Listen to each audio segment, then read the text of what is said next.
fight, never quit, do it right, play the game, win it life, have no shame, there's no time, feel the pain, live the grind, I could change, in my mind, pick a lane, commit and climb, the only way to win at life.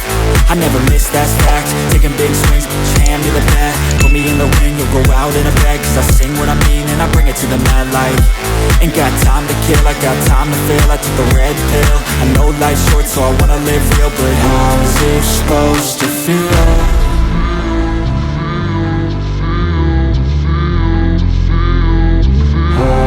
Supposed to feel.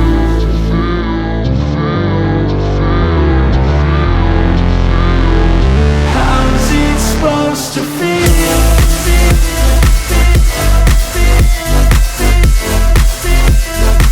How's it supposed to feel?